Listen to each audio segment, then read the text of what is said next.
All right, so people are probably aware of the controversy where this past week on September 7th, at a place called the Brooklyn Commons, which purports to be a progressive, quote-unquote, base, meeting place and venue on Atlantic Avenue in Brooklyn, hosted the latest 9/11 conspiracy guru by the name of Christopher Bolin. And some people did some research, and it turns out that Christopher Bolin is a real, this is not hyperbole, but a real neo-Nazi. I mean, he is a veteran of the Willis-Carto organization.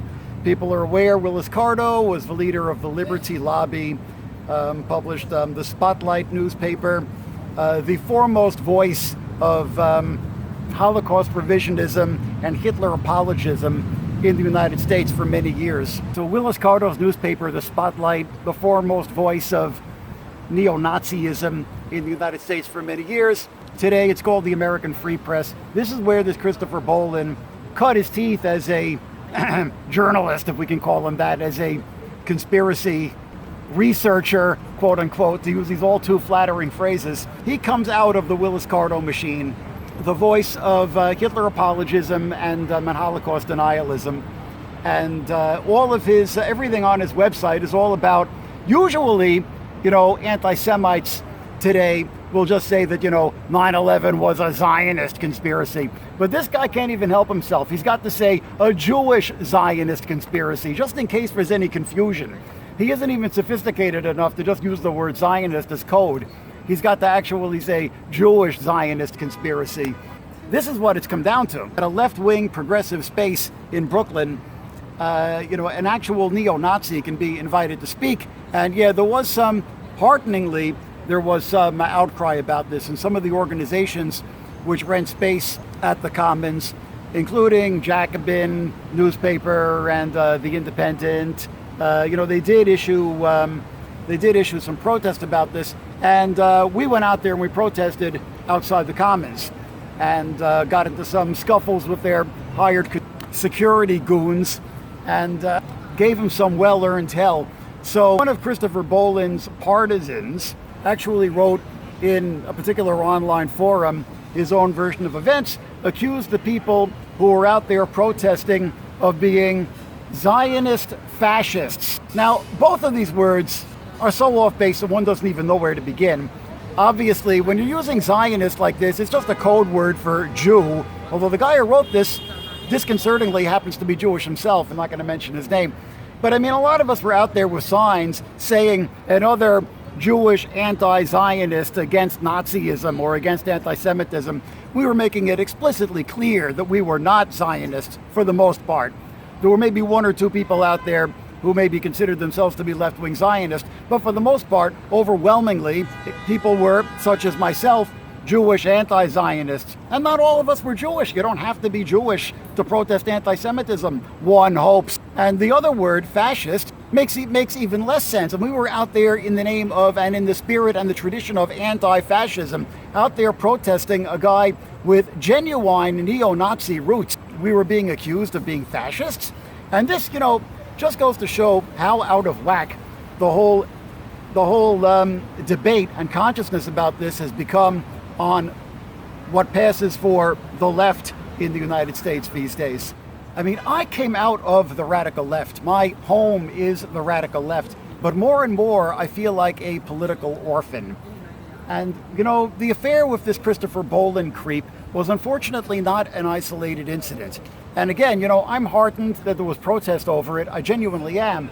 But it is indicative of a bigger ideological and analytical malady which is happening on the radical left right now, where there is, as there was in 1939 with the Hitler-Stalin Pact, a sort of a convergence of the left and the right going on at the moment, where the Republican presidential candidate, I don't say his name, El Pendejo, sort of scheming with Vladimir Putin to try to throw the election here in the United States. That's pretty clear. WikiLeaks, given the DNC email dump by Russian intelligence agents, so it appears, and all of the lefties are actually cheering this on, because they think that it vindicates their theories that the DNC was throwing the show to Hillary, which, of course, the DNC was throwing the show to Hillary. We really didn't need the email dump to prove that. What's much more damning than that is the way the Pendejo camp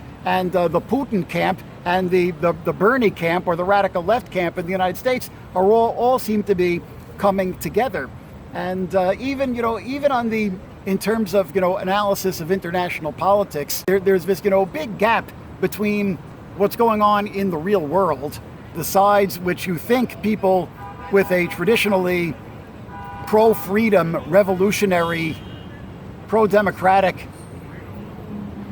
take on reality should have, and the actual positions which they're taking, which are in favor of right-wing autocracies. So, the most obvious case being what's going on in Ukraine. I mean, here in the real world, there was a pro-democratic revolution in Ukraine in 2014.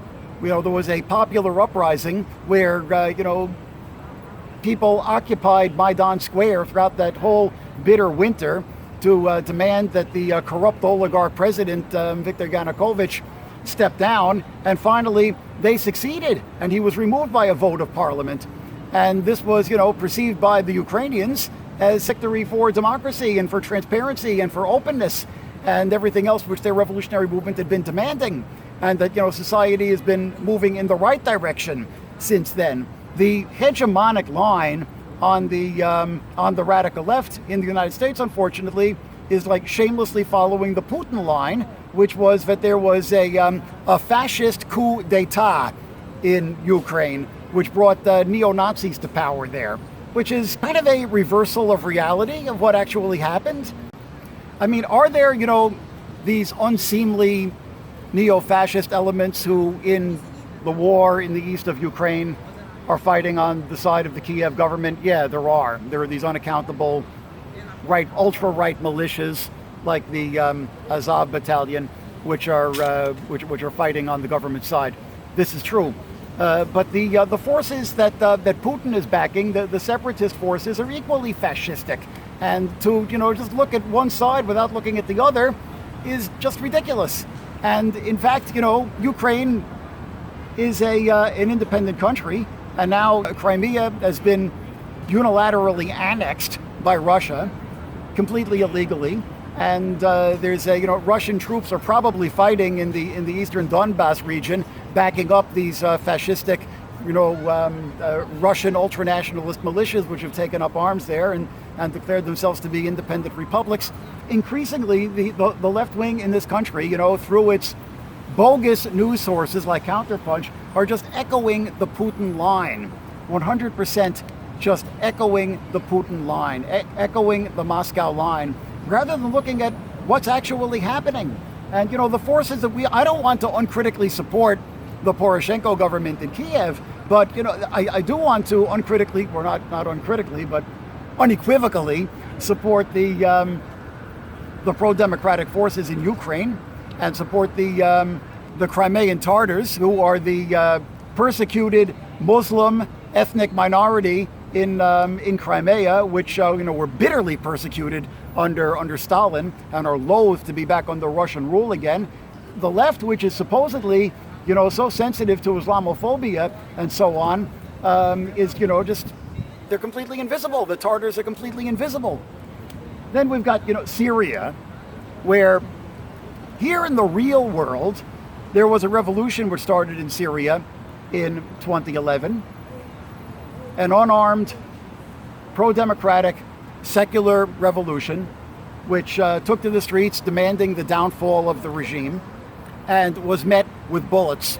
Unarmed protesters were serially, repeatedly, again and again and again and again shot down by government security forces in one Tiananmen Square after another in Syria in 2011.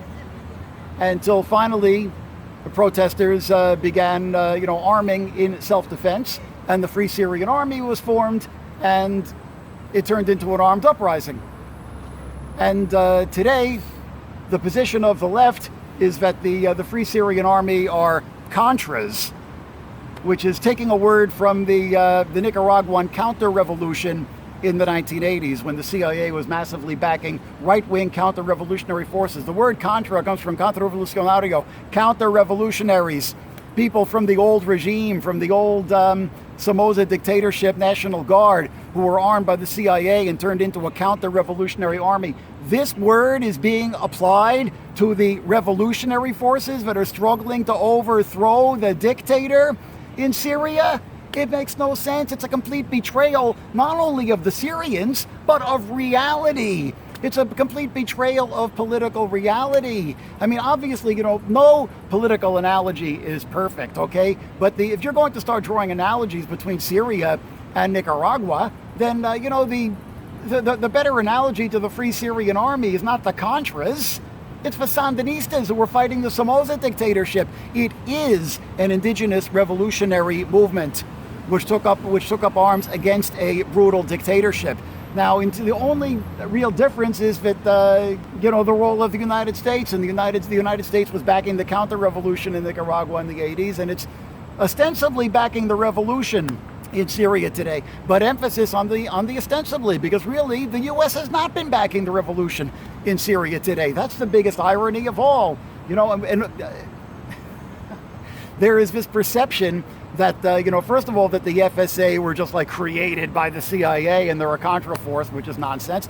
But even the perception that the FSA is being massively backed by the CIA does not hold up. Increasingly, the U.S., in supplying arms to the Syrian rebels, is imposing conditions that they not use those arms to fight the Bashar Assad dictatorship, but they use those arms only to fight ISIS. And in fact, there have been instances where, as the political price of continuing to get guns from the U.S. and its allies, the rebels have actually had to cede territory to the regime, because they weren't allowed to actually use those arms to actually fight the regime and could only fight ISIS. All of this is documented.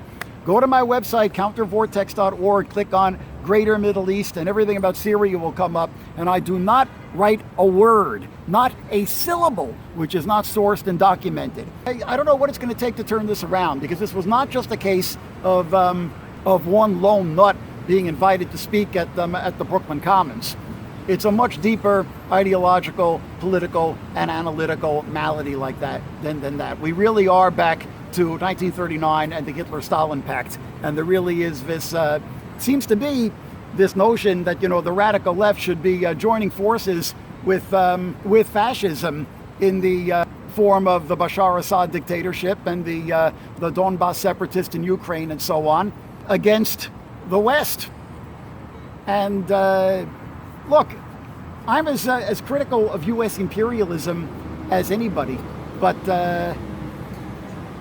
this sort of knee-jerk response of rallying around whatever despot happens to be on the receiving end of U.S. imperialism's bombs or propaganda, well, I've always opposed that. It led us into such ridiculous traps as cheering on, and I shouldn't say us because not me, but many voices on the radical left, such as cheering on Slobodan Milosevic when he was committing genocide in Bosnia and Kosovo back in the 1990s. But it makes even less sense in the case of Syria or Ukraine, because in reality, the U.S. is not opposing Assad. The U.S., in fact, is bombing Assad's enemies. The U.S. has never dropped a single bomb on Bashar Assad or any of his regime forces. Only his enemy forces, ISIS and the Nusra Front. The U.S. is, in fact, tilting to Bashar Assad in the Syrian war. And, contrary to a lot of, misperceptions on the left today, the U.S. has done very little significantly to back up the Ukraine government to protect its territory from attempts by Russia and its proxy forces to tear off chunks of it. Ukraine is not a member of NATO, contrary to a lot of the ignorant propaganda that you will hear. And essentially, the world is letting Putin get away with taking over Crimea and persecuting the Tartars. Do I want to see Ukraine, or for that matter Syria, be drawn into a superpower showdown? No, I don't. And I think that the proper position of the radical left is not to cheer on either of the contending superpowers, but to cheer on the pro-democratic forces in Ukraine and in Syria and in Crimea, and to actually show some solidarity with persecuted minorities, such as the Crimean Tatars, who again are loath to be back under Russia's rule. And ironically, this puts us in a particularly sticky position. Last week I was talking about the Rojava Kurds in northern Syria, who have been the most effective fighting force on the ground against ISIS. And they are because they've been the most effective fighting force on the ground against ISIS, they are the force which has by far received the most aid from the United States in its proxy war against ISIS in northern Syria, to the actual extent of coordinating airstrikes with them and dropping them weapons and so on.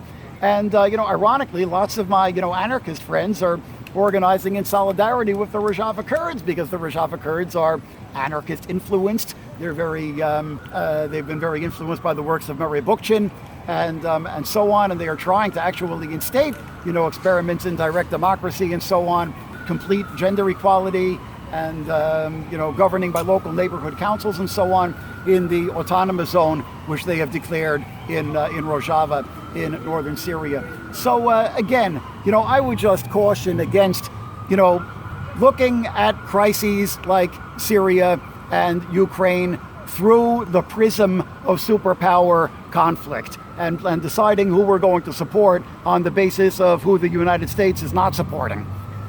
That's a really, really bad attitude. We should actually look at local contexts and actually look at the forces on the ground and what they're fighting for, and what their actual political beliefs and political models are, rather than what the geopolitical alliances happen to be on the grand chessboard, which could change at any moment. And in fact, it looks like now that Turkey has actually invaded northern Syria and seems to be, trying to consolidate its buffer zone and try to usurp at least a big chunk of the Kurdish autonomous zone in the north. It looks like very, very soon the United States could be betraying the Kurds and throwing them overboard. And where is that going to leave all of the radical leftists who have been rallying around the dictatorship of Bashar Assad and spreading his propaganda that anybody who opposes them are Contra forces? This is, again, like I say, this is not only a betrayal of the Syrians, it's a betrayal of reality. And obviously, the people who oppose genocidal dictatorships such as that of Bashar Assad are anti-fascists. And obviously, the people who oppose neo-Nazi cohorts such as Christopher Bolin are anti-fascists. So, that period between September 1939 and June 1941, the Hitler-Stalin Pact period, that was like the nadir of left-wing politics, both in the United States and globally. Not the period that we should be emulating. The period for, bad enough that we haven't really learned the errors of the Cold War, where, too many leftists, rallied around the Soviet Union because they felt they had to take sides against the United States in the Cold War. Bad enough we haven't learned those lessons, but it seems that we haven't even learned the lessons of the Hitler-Stalin Pact. I thought things were going to actually get better after the end of the Cold War, and to a certain extent they did. We had the Zapatista movement in Mexico, which was very inspiring. We had the anti-globalization movement with Seattle and all that, which was very inspiring. And then Occupy Wall Street, which is a bit of a reprise of that. But by and large, it's been retrogression, particularly since 9/11. It's been a lot of retrogression where more and more the so-called radical left is throwing its lot in with anti-Semites, neo-fascists, and genocidal dictators. And the Hitler-Stalin Pact is not exactly the period of leftist history we should be emulating. It's the period of leftist history that we should be repudiating and learning the lessons from. Tune in next week. You can read more about this on my website, countervortex.org, and please remember to like and subscribe.